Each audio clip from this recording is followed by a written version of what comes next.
গত রাত্রে একটা আকস্মিক ঘটনা ঘটেছে।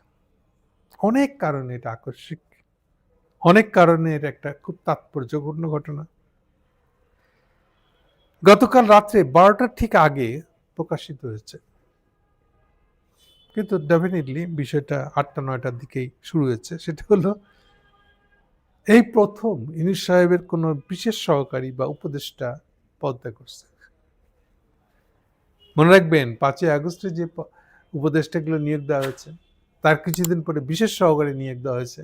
সব মিনিস্ট্রিতে না, কিছু কিছু মিনিস্ট্রিতে বিশেষ সহকারী নিয়োগ দেওয়া হচ্ছে, কিন্তু এই পর্যন্ত কেউ পদত্যাগ করেনি। রিশাফল হয়েছে, এই মিনিস্ট্রিতে ছিল তাকে ওইটাতে দেওয়া হয়েছে, মিনিস্ট্রি এইটা ছিল চেঞ্জ করে ওটা দেওয়া হয়েছে, দুইটা ছিল ভেঙে একটা করে দেওয়া হয়েছে, এরকম চেঞ্জ হয়েছে। কিন্তু কখনোই সে একবার শপথ নেওয়ার পরে পালিয়ে চলে গেছে, ব্যাপারটা এরকম না। আবার শপথের কথা যখন বলে ফেললাম, শপথ কিন্তু উপদেষ্টাদের বেলায়, মানে মন্ত্রীদের বেলায়, যারা উপদেষ্টার প্রধান সহকারী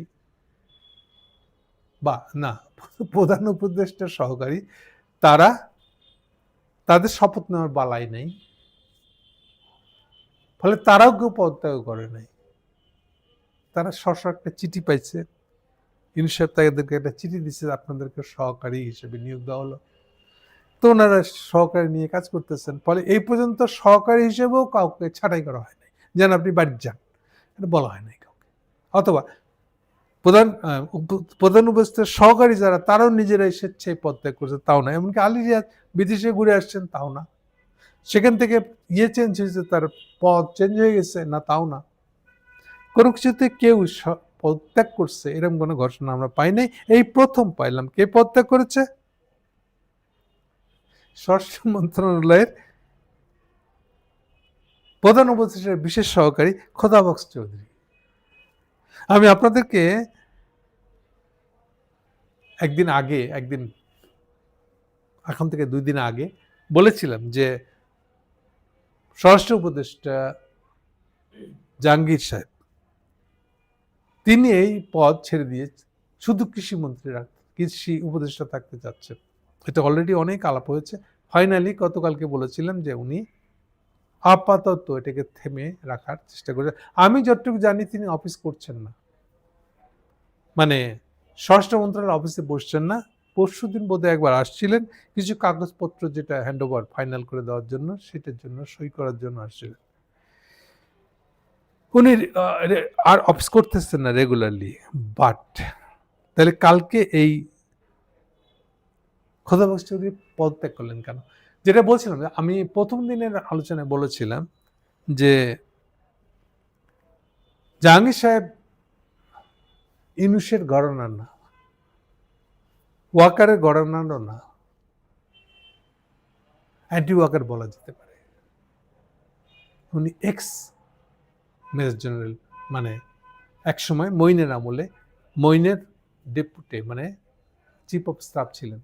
এবং সবচেয়ে বড় কথা যেটা, মানে মইন পদত্যাগ করলে অফিসিয়ালি ধরলে হয়তো উনি চিফ হইতে যেতেও পারতেন। আর ওই সময় যে পিলখানা ট্র্যাজেডি হয়েছিল বা পিলখানা হত্যাকাণ্ড হয়েছিল, সেই হত্যাকাণ্ডের যে তদন্ত কমিটি করা হচ্ছিল, এই তদন্ত কমিটির প্রধান ছিলেন কিন্তু জাহাঙ্গীর সাহেব। এই জাহাঙ্গীর সাহেবকে নিয়ে এসে উনিও প্রথম যে মন্ত্রিসভার লিস্ট ছিল, সেখানে উনি সিলেক্টেড হন নাই, পছন্দ করেন নাই কেউ তাকে, তার নাম দেওয়া হয় নাই।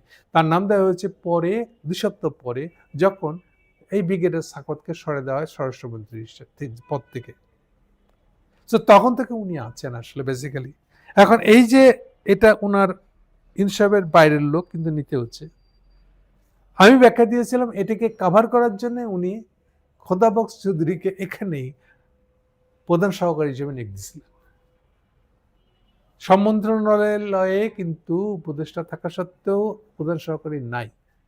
যেগুলোকে ইউনূস সাহেব মনে করছেন না এটা সবটা আমার কন্ট্রোলে নেই, এটা একটা আমার কন্ট্রোল থাকার, আমার একটা লোকের দরকার, সেখানে দেওয়া হচ্ছে প্যারালালি প্রধান উপদেষ্টার প্যারালালি এটা প্রধান সহকারী উপদেষ্টা দেওয়া হয়েছে, সহকারী দেওয়া হয়েছে। খোদাবক্স সাহেব সেই ধরনের।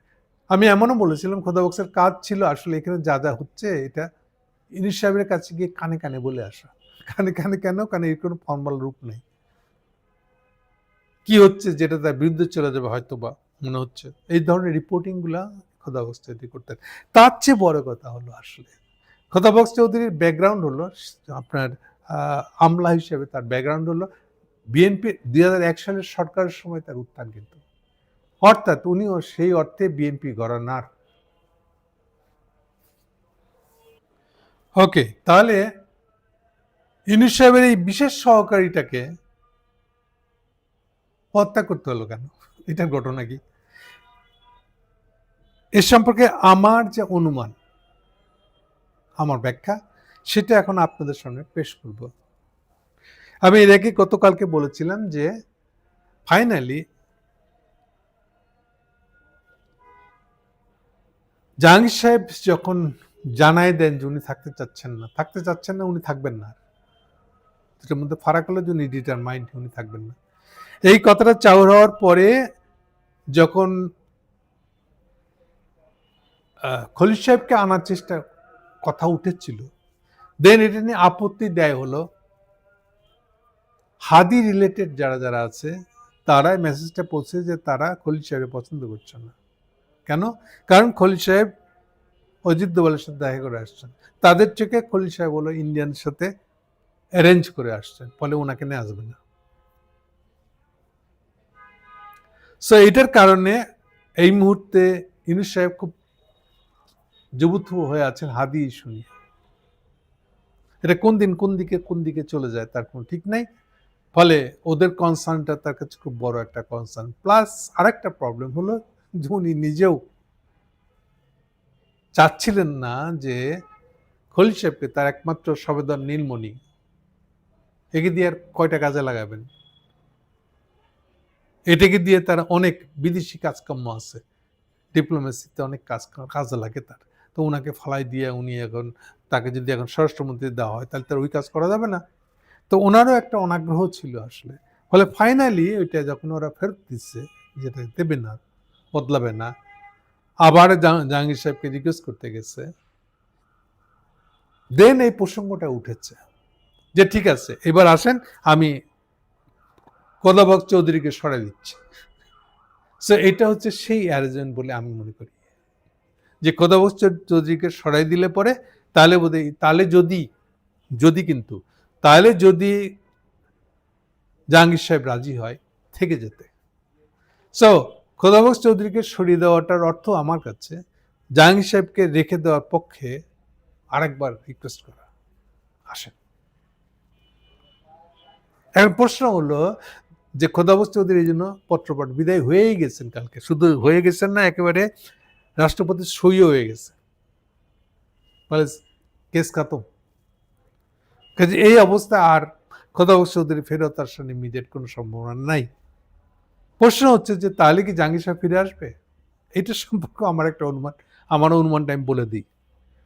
খুব সম্ভবত যেটা হতে যাচ্ছে, জাহাঙ্গীর সাহেব এরপরেও ফিরবেন না।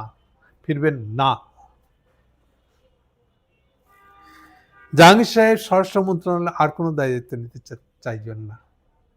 ফাইনালি উনি এখান থেকে ফুল স্টপ দিয়ে দিবেন, ওয়াকারের ফুল স্টপ। উনি এই জায়গায় ফেরত আসবেন না বলে আমার ধারণা। সেক্ষেত্রে কি হবে সেটা দেখা যাবে। আপাতত তারেক আসছে, এটা মিটে ফেলি।